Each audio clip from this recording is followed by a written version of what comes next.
जी, बिस्मिल्लाहिर्रहमानिर्रहीम। Starting for the resin-based restorative material, and the topic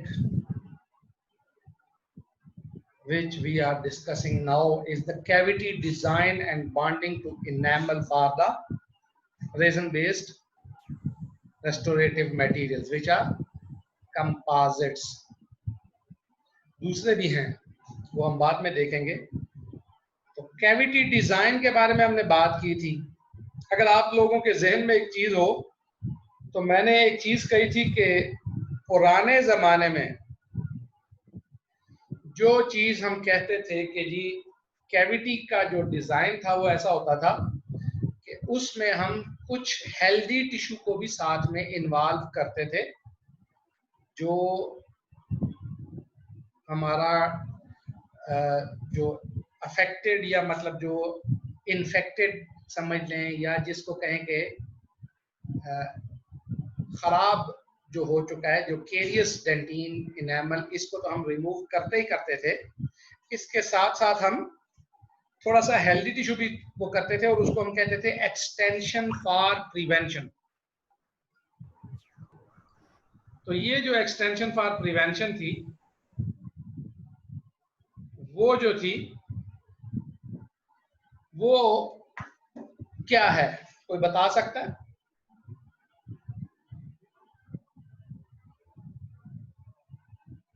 ji, extension for prevention किसी के ज़हन में है?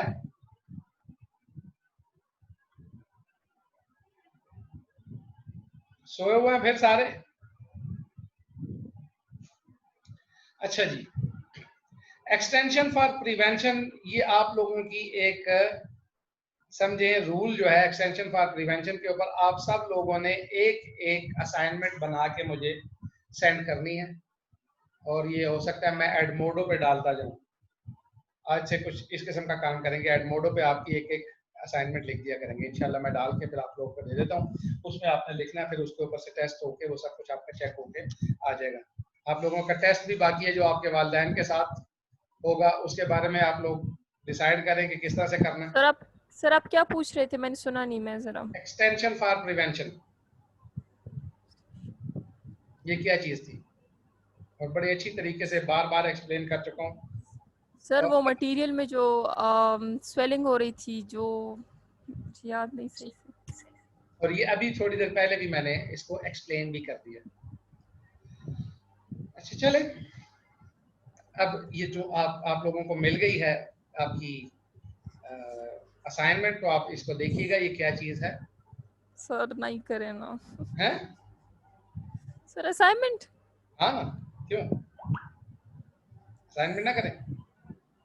नहीं ना सर। तो क्या, बहुत अच्छे, बस आप लोग सिर्फ बस घर में बैठ के बस मजे ही करना चाहते हैं, कुछ पढ़ने का कोई इरादा नहीं है लगता है। एग्जाम के लिए तैयार। बेटा ये जो है, ये मैं कोई आप लोगों से कोई वो जिसको कहते हैं गधे तो नहीं चढ़वा रहा। एग्जाम ही की तैयारी है, ये असाइनमेंट का मतलब यही है कि जो आपको एग्जाम में आएगा आप उसके लिए तैयार हो जाए। ठीक है? ठीक है सर, हो जाएगा। जी हाँ ना, तो ये मैं कोई आप लोगों के लिए कोई इसमें कोई एक्स्ट्रा वो करिकुलर किस्म की कोई वो तो नहीं डाल रहा आपके लिए कोई चीज। अच्छा जी, कैविटी डिजाइनिंग और इनेमल के लिए बॉन्डिंग के लिए हम करते क्या हैं?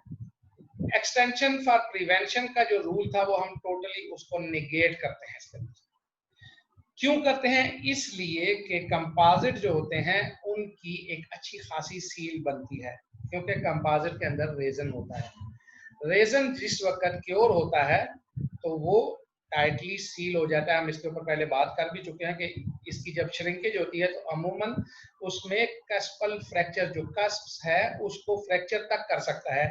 तो इसकी इतनी ज्यादा टाइट बॉन्डिंग और सील इतनी जबरदस्त होती है कि बजाय ये कि वो दांत को छोड़े, दांत को तोड़ देता है।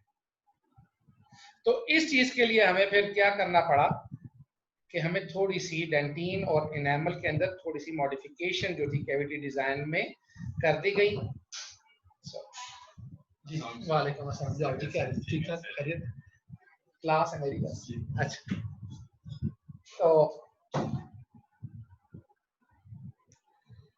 अच्छा जी, तो इसके अंदर फिर हमने क्या करना शुरू किया जी, थोड़ी सी मॉडिफिकेशन की। मॉडिफिकेशन क्या की, वो ये थी कि हमने डिस्ट्रक्शन जो थी, जो डिस्ट्रक्टिव मोड था जिसमें हम एक्सटेंशन फॉर प्रिवेंशन करते थे, उसमें हम क्या करते थे, हेल्दी टिश्यू को भी डिस्ट्रक्शन उसकी करते थे, उसकी भी प्रिपरेशन करते थे, वो हमने खत्म कर दी, मिनिमाइज कर दी।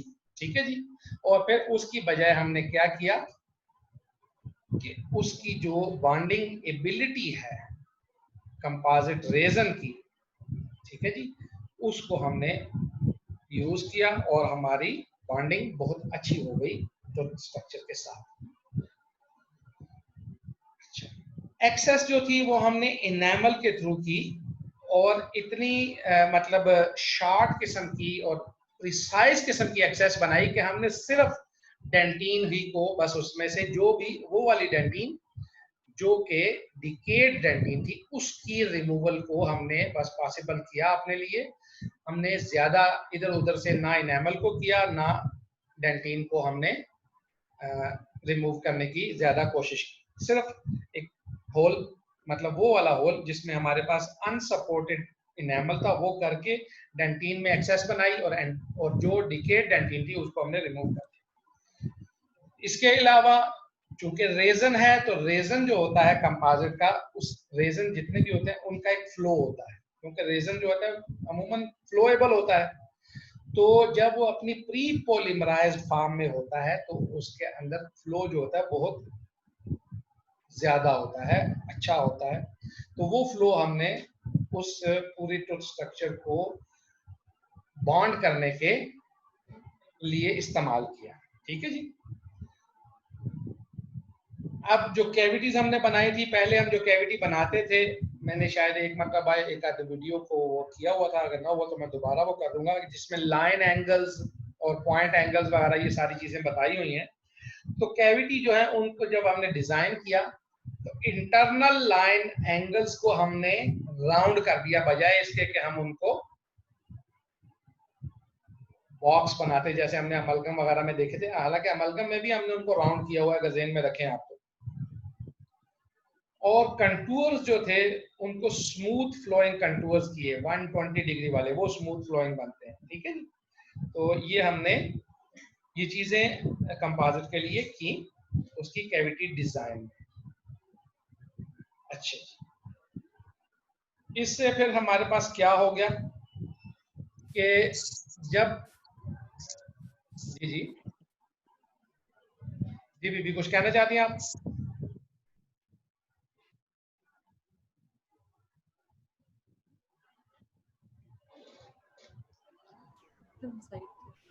अच्छा, इस आदमी को भी देख लिया जाए। अब और डिसेबल हो गई है जी, सोए हुए हैं। क्या चीज डिसेबल हो गई है सर? आप लोगों को पता होना चाहिए कि हम एक चीज डिसेबल करते होते हैं। एनोटेशन इधर नहीं आ रही मेरी स्क्रीन पे। अच्छा चलो ठीक है, चलें किसी और को अगर हो तो वो बता दे। अच्छा जी, फिर आप इसके सर बाद ठीक है क्या आगे? जी सर ठीक है, ठीक है। चलो ठीक। अच्छा जी, अब इसके बाद क्या हुआ, हमने अब ये सारा कुछ कर लिया, तो इसमें ये हुआ कि छोटी कैविटीज बनी हमारे पास रिजल्ट में। जब हमने ज्यादा बड़ा डिस्ट्रक्शन नहीं की तो रिजल्ट हमारे पास स्मॉल कैविटीज की उसमें आया। स्मॉल कैविटीज में था फिर क्या कि सिर्फ हमने केरीज को रिमूव किया। इससे क्या हुआ, वियर का जो पोटेंशियल था वो भी कम हो गया हमारे पास, क्योंकि बड़ी कैविटी होगी तो उसके वियर होने के चांसेस भी कम है। तो ये किस तरह से पोटेंशियल हमारे पास कम हो गया, वो इस तरह से कि जो रिमेनिंग टूथ स्ट्रक्चर था उसने फंक्शनल कांटेक्ट के दौरान प्रोटेक्शन दे दी हमारी रेस्टोरेशन। जो हमने फिलिंग की, रेस्टोरेशन से मुराद फिलिंग है हमारी।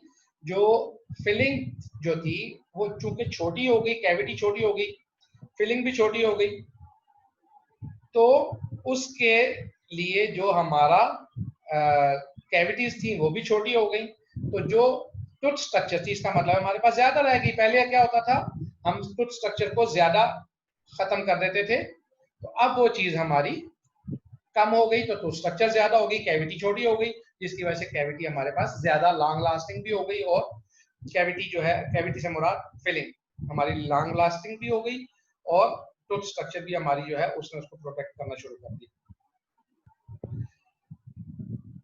और ट्रेडिशनल कैविटी डिजाइन जो हम करते होते थे, उसमें हम कहते थे कि जो डीप टार्चुअस किस्म के फिशर्स थे, वो हम क्या करते होते थे, डीप फिशर वगैरह के ऊपर हम पहले बात कर चुके हैं। तो फिशर्स जो होते थे खास तौर पे, और जो डीप टार्चुअस किस्म के फिशर्स होते हैं, हम उनको भी क्लियर करते थे, उनकी भी हम कटिंग करते थे। अब चूंकि हमने रेजन को यूज करना है, इसलिए अब वो चीज खत्म हो गई है। अब हम टार्चुअस फिशर्स को रिमूव नहीं करते, उसकी बजाय हम उसको प्रिपेयर करते हैं। किस चीज के साथ, अभी आगे बताएंगे कि किस चीज के साथ टार्चुअस फिशर्स वगैरह को हम वो करते हैं, और हम उनको सीधा सीधा फिशर सीलेंट अब हमारे पास आ गए हैं। फिशर सीलेंट जो कि कंपोजिट के होते हैं और कंपैटिबल भी हैं, उनको हमने लगा के, तो जो हमारा एक्सटेंशन फॉर प्रिवेंशन का रूल था, उसको हमने बाईपास कर दिया। अब इसके बाद एक और चीज आती है हमारे पास जी, अनसपोर्टेड इनेमल। अनसपोर्टेड इनेमल क्या है जी, कुछ अंदाजा है, कोई बता सकता है अनसपोर्टेड इनेमल के बारे में?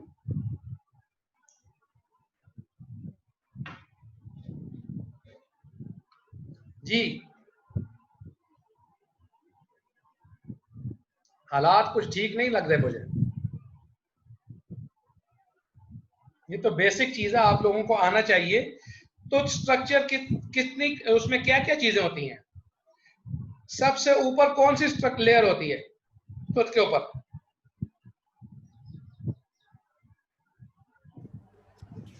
एनिमल होता है सर। इनेमल के बाद डेंटिन। डेंटिन। तो अनसपोर्टेड इनेमल का क्या मतलब होगा?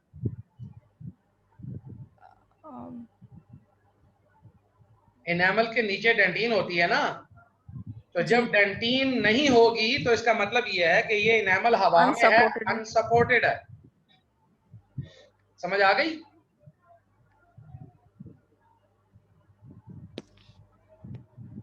जी यस सर, आ गई। आ गया। तो अब ये जो अनसपोर्टेड इनेमल है, इसको हमें रिमूव करना होता है, क्योंकि ये अनसपोर्टेड है। तो ये जब हम अमलगम वगैरह में करते थे, तो वो डिच वगैरह जो बन जाती थी, तो हमने उसमें ये कहा था कि डिच तो दूसरी तरफ से भी बनती थी, लेकिन अनसपोर्टेड इनेमल की वजह से भी डिच बनने के चांसेस हैं। तो हम उसके लिए क्या करते हैं, उस अनसपोर्टेड इनेमल को हम रिमूव करते हैं पहले। लेकिन अब जो है, चूंकि हमारे पास एक ऐसा रिटेंशन का और बॉन्डिंग का सिस्टम आ गया है कि हम उसको ग्रिप कर सकते हैं, ग्रास्प कर सकते हैं अनसपोर्टेड इनेमल को। तो अब इधर इस चीज की भी अब हमारे पास रिटेंशन के लिए, हमारे पास अब हमें अनसपोर्टेड इनेमल के लिए कोई इतना खास मसला नहीं रह जाता। हम अब अनसपोर्टेड इनेमल को भी कंपोजिट में यूज कर सकते हैं। जी जी,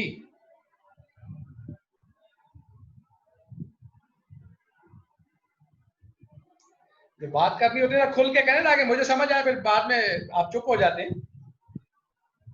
अगर किसी चीज की समझ नहीं आ रही या कोई प्रॉब्लम है तो मुझे बता दे साथ में।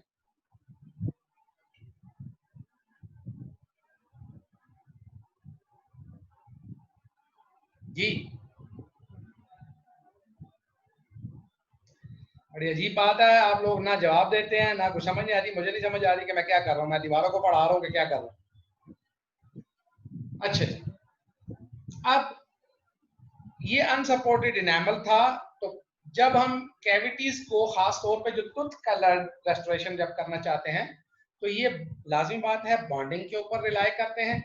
और बॉन्डिंग किसके साथ? इनेमल या डेंटिन के साथ। किस लिए? कि वो रिटेन कर सकें और रेजिस्ट कर सकें डिस्प्लेसमेंट को। किस चीज की? रेस्टोरेशन की। और अगर वही रेस्टोरेशन हमारी किसी ऐसे पॉइंट पर है जहां पे उसके ऊपर फंक्शनल लोड बहुत हाई है, तो फिर हमें उसको केमिकल अटैचमेंट जो है वो देनी पड़ेगी और उसके साथ साथ मैक्रो मैकेनिकल अंडरकट्स भी देने पड़ेंगे। मैक्रो मैकेनिकल अंडरकट्स के बारे में आप लोग अब मेरे ख्याल से अच्छी तरह जानते होंगे कि वो क्या है, अंडरकट क्या चीज है और मैक्रो मैकेनिकल प्रिपरेशन क्या है, काफी मरतबा डिस्कस हो चुका है। अच्छा जी, तो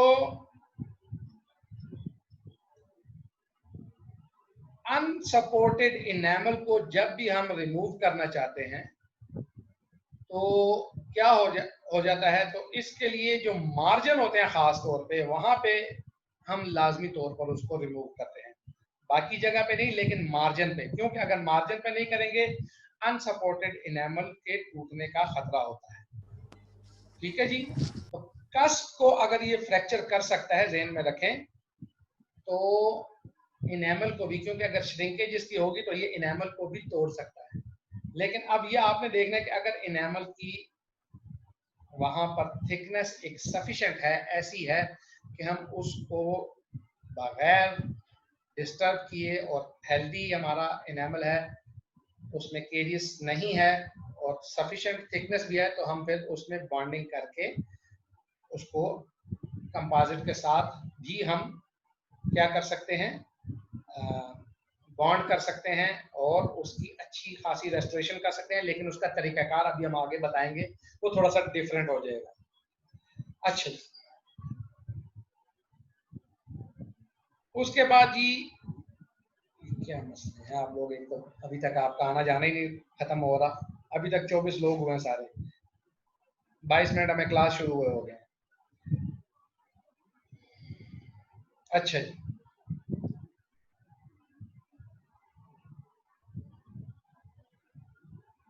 मार्जिन जो होते हैं किसी भी कैविटी के, खास तौर पे जब हम कंपोजिट रेस्टोरेशन कर रहे होते हैं, तो या तो उसके अंदर केमिकल या मैकेनिकल लिंक होना चाहिए रेजन और टूथ में। केमिकल लिंक थ्रू बॉन्डिंग होगा, मैकेनिकल लिंक जो होगा वो हमारा थ्रू मैक्रो मैकेनिकल प्रेपरेशन या अंडरकट होगा।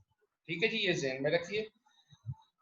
जब ये लिंक एक मरतबा एस्टैब्लिश हो जाता है तो फिर इसके बाद नेक्स्ट स्टेज आती है पॉलीमराइजेशन श्रिंकेज की। तो अगर पॉलीमराइजेशन श्रिंकेज हो जाता है तो वो क्या करेगा, वो फिर ट्रांसमिट होता है टूथ पर, कहाँ से, इनेमल के मार्जिन वगैरह की तरफ से, क्योंकि इनेमल मार्जिन के ऊपर भी वो होता है जब हमने अनसपोर्टेड इनेमल रखा होगा। तो कॉन्सिक्वेंस क्या होगा, हमारा वो इनेमल मार्जिन जो है, अगर वो सही तरीके से हमने उसको डील नहीं किया हुआ, तो अगर वो अंदर की तरफ डाउन साइड पे हमारा श्रिंकेज हो गया है, डाउन साइड से मुराद अनसपोर्टेड रीजन में, तो वहां पे हमारा इनेमल टूट जाएगा, उसके फ्रैक्चर होने के बहुत ज्यादा चांसेस होंगे। ठीक है जी, तो अगर वही बात कि अगर वो अनसपोर्टेड होगा तो इनेमल प्रिज्म स्ट्रक्चर जो होगी वो हमारी डिस्टरप्ट हो जाएगी और श्रिंकेज रीजन जो होगा उस मार्जिनल सील को क्या करेगा, ब्रेक कर देगा और फेलुअर हो जाएगा हमारे पास रेस्टोरेशन का। अब जो चीज है माइक्रो मैकेनिकल जिसको हम कहते हैं एचिंग, ये किस तरीके से प्रेपरेशन या बॉन्डिंग किस तरीके से अचीव की जाती है, इसके लिए पहला स्टेप जो होता है वो हमारा एचिंग होता है। ETCH, एच इसको कहते हैं। कुछ लोग इचिंग कहते हैं, इचिंग नहीं है, इचिंग खारिश को कहा जाता है। एच और इच में ये डिफरेंस है। ITCH इच होता है, ETCH एच होता है। ठीक है जी, क्या कहा है मैंने, बताएं जरा।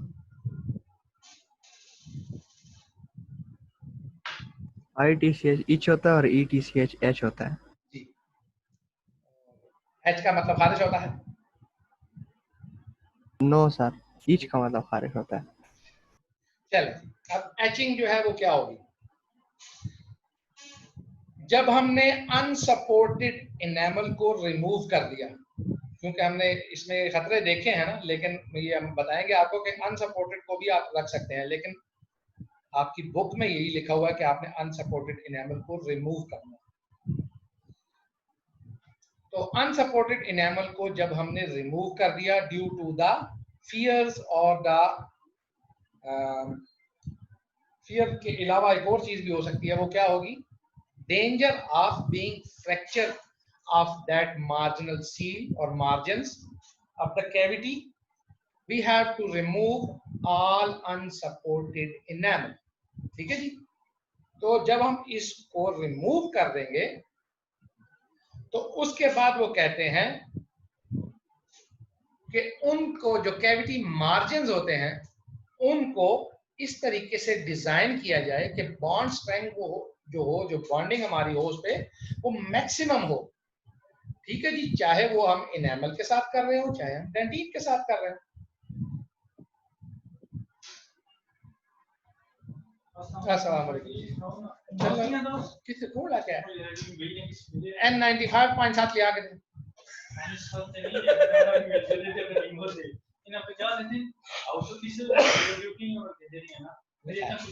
खैर अच्छा जी. ये इनके साथ जरा मैं वो लगा था कि मास्क मुझे ला के दो. अच्छा जी. अटैचमेंट जो थी उसको हम कैसे करते हैं? तो लाजिम बात है एचिंग जो है, अगर किसी ने एचिंग के बारे में कोई अंदाजा हो तो एचिंग का कुछ अंदाजा है कि अमूमन किस चीज के साथ की जाती है? एच प्लेट का नाम सुना है कभी? H name plate H. लड़कियों के ऑर्नामेंट्स जो होते हैं, ये जो अमूमन बैंगल्स या मतलब बैंगल्स तो नहीं, उसको कहते हैं कुछ और ही कहते हैं. वो क्या होता है, वो जो कड़ा सा जो होता है उसको क्या कहते हैं इंग्लिश में? ब्रेसलेट. जी, किसी लड़की को मालूम है? यस सर, होता है ब्रेसलेट. ब्रेसलेट तो होता है. ब्रेसलेट में एचिंग हुई होती है. एच्ड उसमें डिजाइन होते हैं, एच्ड नेम्स होते हैं, एच्ड उसमें एचिंग की जाती है. उसमें क्योंकि मेटालिक होता है ना. यस सर, देखा है. एचिंग के थ्रू करते हैं. ठीक है. तो वो एचिंग किस चीज के साथ करते हैं? कुछ अंदाजा है कि नहीं? बस सिर्फ लेके पहन लेते हैं आप लोग? नहीं सर, पता नहीं. वो कहते हैं जी ये एच्ड है, ये फलाना है, ये ऐसे है. इवन स्टेनलेस स्टील पे भी एचिंग करते हैं. वो एच वो डिजाइनिंग जो होती है उसमें. जी हाँ, वो एच सर जो वो होती है तो ना, किसी शार्प टूल के साथ करते हैं. वो तो नहीं हीट शार्प टूल के साथ नहीं मेटल करते हैं. प्लेट. उसमें बाकायदा पूरी एक पिक्चर भी बनी होती है, अगर आपके ध्यान में. ठीक है ना.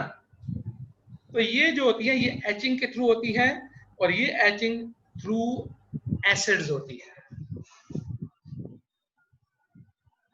कोई भी एसिड इस पे यूज किया जाता है.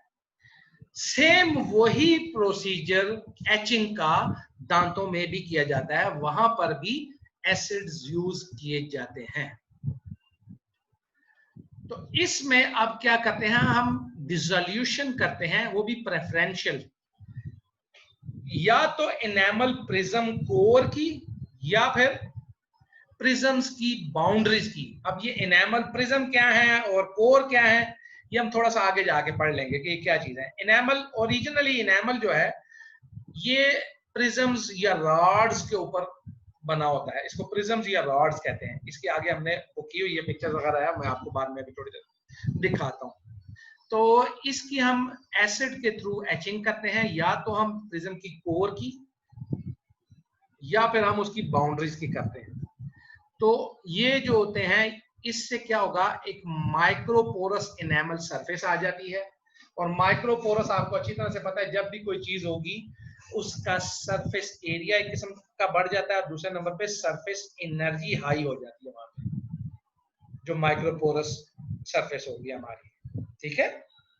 इसमें जितने सुराख ज्यादा होंगे उसमें उतना ज्यादा क्या होगा, सरफेस एनर्जी ज्यादा होगी ना. किसी सरफेस के अंदर अगर हमने बहुत ज्यादा सुराख कर दिए तो उसकी सरफेस एनर्जी कम तो नहीं होगी, ज्यादा हो जाएगी ना जी. सर क्या मतलब? मैं सर एनर्जी तो उसकी कम हो जाएगी ना? कैसे कम हो जाएगी? एनर्जी तो पहले कम है. जब पोरस हो. हाँ, जब पोरस हो जाएगी तो सरफेस एनर्जी ज्यादा हो जाएगी. ये एनर्जी ज्यादा होने को सर आप क्या कह रहे हैं? एनर्जी इसलिए ज्यादा कर रहे हैं कह रहे हैं कि सरफेस एनर्जी, सरफेस जो होगी उसकी ज्यादा हो जाएगी रिएक्टिविटी के लिए, क्योंकि अब वो जो कोर वाली सरफेस है ना, जो अंदर वाली, ये भी रिएक्टिव सरफेस हो गई है ना। पहले तो वो स्ट्रेट सरफेस थी ना, अब तो वो पोर के अंदर जितना सरफेस है, जितना एरिया सरफेस है ना, वो भी उसके साथ शामिल हो गया। तो इसलिए ये जो सरफेस एनर्जी है, वो जो सरफेस के ऊपर जो एनर्जी है किसी दूसरी चीज के साथ बाइंडिंग करने की, किसी दूसरी चीज के साथ रिएक्ट करने की, वो ज्यादा हो जाएगी। आप कुछ समझ आई? हाँ सर, यस थोड़ी सर। देखें, आप दो प्लेट्स लें, उन दोनों को आपस में मिक्स मतलब लगाने की कोशिश करें, ठीक है, किसी एडहेसिव के थ्रू। तो वो स्ट्रेट अगर होंगी तो वो हो सकता है उतनी अच्छे तरीके से ना हो, आपस में उनकी बाइंडिंग हो सके। लेकिन उन दोनों प्लेटों के अंदर दोनों तरफ आपने सुराख कर लिए, एचिंग कर लिए, सुराख कर दिए छोटे छोटे छोटे छोटे छोटे, और फिर आप उनके ऊपर कोई चीज लगाएं और फिर उनको आपस में आप मिलाएं, तो सरफेस एनर्जी उनकी ज्यादा होगी, रिएक्टिव ज्यादा होंगे, वो ज्यादा अच्छे तरीके से बॉन्ड करेंगे। इसकी सिंपल मिसाल देता हूं, हम जब दो सरफेसेस को आपस में जोड़ना चाहते हैं तो हम करते क्या हैं, अगर हमारे पास सैंड पेपर और रेगमाल जिसको कहते हैं, तो हम उन दोनों के ऊपर मारते हैं, ऐसे ही करते हैं कि नहीं? रेगमाल कभी देखा है मारते हुए किसी चीज को? Yes Yes, sir, sir. देखा है। खास तौर पे जो पंक्चर लगाते हैं उसके ऊपर, पंक्चर के ऊपर आपने देखा है वो रेगमाल से वो करते हैं, वो रेगमाल तो नहीं लेकिन वो वैसी चीज होती है, उसको क्या Yes करते sir, हैं? yes sir. एब्रेड करते हैं। एब्रेड करने का क्या मतलब होता है, उसकी सरफेस एनर्जी को ज्यादा कर रहे होते हैं वो, तो उसके अंदर चूंकि वो आ जाती है, एरिया बढ़ जाता है, सरफेस एनर्जी बढ़ जाती है, सरफेस एरिया भी उससे बढ़ता है ना एब्रेजन के साथ। तो फिर जब वो उसके ऊपर एडहेसिव लगा के उसको आपस में चिपकाते हैं तो क्या होता है, बॉन्ड बहुत ज्यादा मजबूत हो जाता है। अगर डायरेक्टली करें तो वो बॉन्ड इतना मजबूत नहीं होगा। क्लियर हो गई? Yes sir. तो यही चीज हम भी करते हैं, हम भी पंक्चर ही लगा रहे हैं।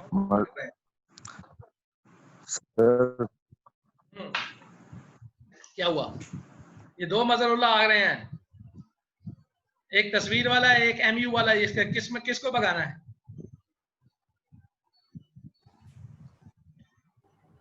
तस्वीर वाला तस्वीर वाला ठीक है सर।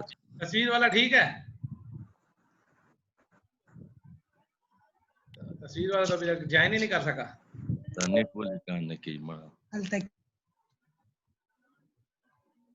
जी, ये मोहम्मद आतिफ साहब हैं। आतिफ साहब हैं।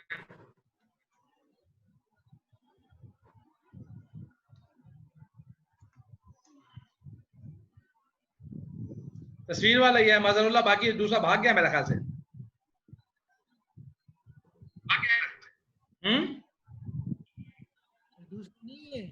तस्वीर वाला तो बात कर रहा है कि नहीं? इसकी आवाज नहीं आ रही तस्वीर वाले की। यस सर, तस्वीर वाला ठीक है, दूसरा वाला चला गया। चला गया ना, बस चलें जी। मीना बहार दुरानी साहिबा अभी सोई उठ के आ रही है। Yes sir. अच्छा, अब आप लोग 30 हो गए हैं और चलें थोड़ी देर बाद फिर आप लोग जी अटेंडेंस ले ले। क्या हुआ? अच्छा जी, सेम वही प्रोसीजर हम करते हैं। अब इसमें जो एसिड्स यूज होते हैं वो कौन से हैं, और जो पैटर्न या क्वालिटी ऑफ एचिंग जो है हमारी, वो एसिड के ऊपर डिपेंड करती है, और एसिड कौन से होते हैं, और एनामल की, प्रिज्म्स की जो है ओरिएंटेशन के ऊपर। क्लासिकली एनामल को जो हम करते हैं 30 to 37% फास्फोरिक एसिड के साथ हम एच करते हैं। इसके अलावा और भी वैरायटी बहुत आ चुकी है एसिड्स की जिसके साथ हम करते हैं, जिनमें 10% फास्फोरिक एसिड, नाइट्रिक और मैलिक एसिड भी शामिल हो चुका है आजकल। अब एचिंग का जो टाइम होता है ये एक स्पेसिफिक होता है, ये नहीं है कि बस आपने उस पर रखा और भूल गए और सो गए और बस फिर वो एचिंग होती गई। तो एचिंग का जो हमारा टाइम है वो स्पेसिफिक है, और मैन्युफैक्चरर जो होते हैं वो हमें रिकमेंडेशन देते हैं इस चीज की। चलिए मैं उनके लिए जाता नहीं पासा, मैं उनका नहीं मानूंगा, थैंक यू, बड़ी मेहरबानी, बड़ी मेहरबानी। अबे तो कुछ लिखना है तो मैं लिखवा ला, कोई दिक्कत नहीं। ना बस शुरू हो गया बस सही। अच्छा जी, तो वो मैन्युफैक्चरर आपको इसके बारे में मुकम्मल डिटेल देगा। आप जब भी कोई चीज़ यूज़ करना चाहें, सबसे पहले वो जो कागज़ आते हैं ना उसके साथ, उसको हम जिनको उठा के बाहर फेंक देते हैं। डेंटिस्ट्री में आपने ऐसा नहीं करना है। डेंटिस्ट्री में आपने मैन्युफैक्चरर रिकमेंडेशंस को फॉलो करना है हमेशा, और केयर के साथ। जो जो उसने लिखा होता है उसी को करना है, ये नहीं अपनी तरफ से कर देना। वो जो मैंने आपको एक कह रहा जी जी अब्दुल्ला, क्या कहना चाहते हैं आप?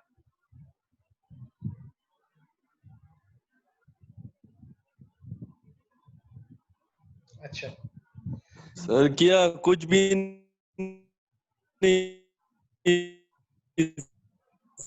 आपकी आवाज बहुत कट के आ रही है बेटा। मैं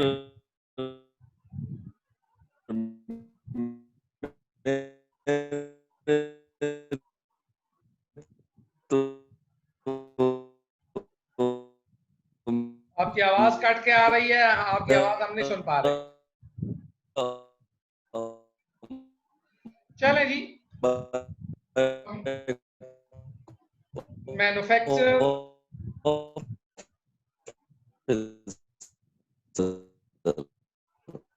मैन्युफैक्चरर रिकमेंडेशन जो है हमारी, उसको हमने क्या करना है,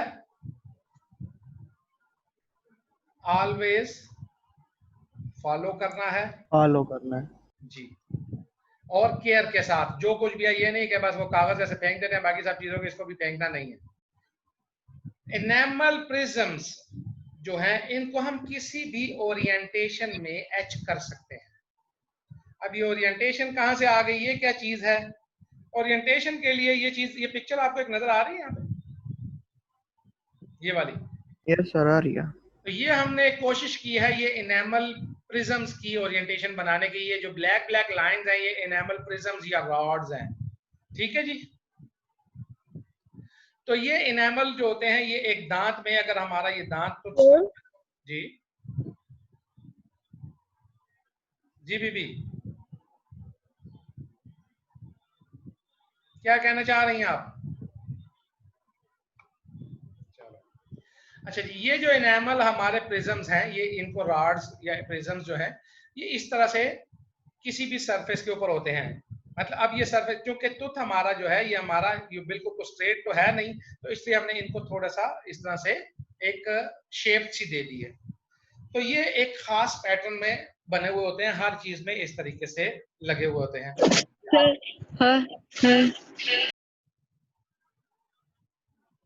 क्या हो गया, आप लोगों को आवाज नहीं आ रही मेरी?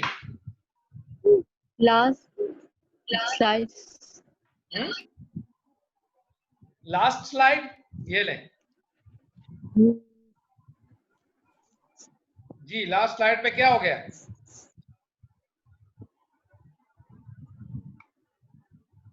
जी मुस्कान बीबी, क्या कहना चाह रही हैं आप?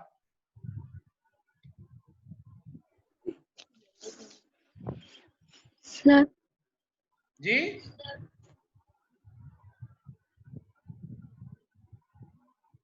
जी मुस्कान बीबी, क्या मसला है आपका? उसका नेट का बस छोड़ प्रॉब्लम दें है क्या? नेट प्रॉब्लम है सर, बस छोड़ दें इनको सर। सबकी प्रॉब्लम आज नेट की हो गई या क्या हो गया आप सब लोगों को आज? यस सर, यहाँ पे बारिश हो गई है सर।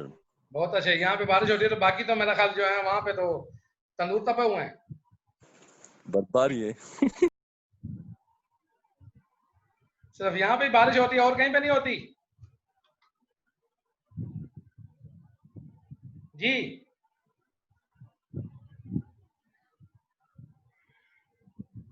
एनामल उसने शायद स्क्रीनशॉट लेना होगा सर। जी उसने शायद स्क्रीनशॉट लेना होगा, बस वो ले लिया, आगे जाएं आप। अच्छा चलें, ये भी अच्छी बात है। बेटा आप लोगों को एक बात बताऊं, मेरे ये लेक्चर्स जितने भी हैं, इनकी स्लाइड्स जो हैं, ये slideshare.net पे पड़ी हुई हैं। मेरा नाम लिखो, मेरा पूरा चैनल है वहां पे, ठीक है। दूसरे नंबर पे आप लोग कभी उस चैनल को देखो तो सही, मैं जितना जो कुछ भी पढ़ाता हूँ सारे का सारा उसको मैं YouTube के ऊपर डाल रहा हूँ आप लोगों के लिए। अब आगे पीछे अगर वो चीज हो रही है तो आप उसको पढ़ो तो सही ना, जब पढ़ोगे तो आपको पता चलेगा ना कि कौन सी स्लाइड कैसे हैं। स्लाइड्स बीच में से गायब तो नहीं होती हैं। ठीक है, तो वहां पे slideshare.net पे अगर जाएं तो वहां पे भी वहां पे ये सारी स्लाइड्स पड़ी हुई हैं। उसके अलावा जब आप कॉलेज आएंगे नीचे जहीर साहब के पास चले जाएं, उनको कहें आपके इधर डिजिटल लाइब्रेरी है, उधर पड़ी हुई है सारी ये मेरी स्लाइड्स, आपको सारी चीजें मिल जाएंगी। तो इसके बारे में इतना ज्यादा परेशान ना हो। मुझे मेरा जो साइंस ऑफ डेंटल मटेरियल्स का जो पेज है उसके अंदर जाके आप सर्च करें, उस पे भी